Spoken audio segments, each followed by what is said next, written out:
Yung sell side liquidity naman, doon naman inilalagay ng mga long bias traders yung kanilang mga tinitrade. Kumbaga yung stops nila o yung mga pinupunta, yung piniplace nila yung kanilang iti-trade doon sa mga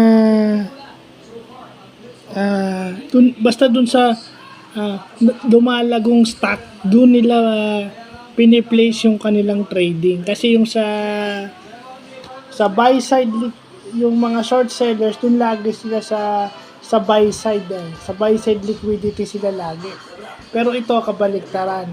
Pag long bias traders ka, lagi ka dun sa sell side liquidity nakapokus. So, yun yung magandang natututunan natin sa trading. At least meron na tayong alam ng konti sa trading. So, proud to have known that kasi bago sa akin. So, yun lang po.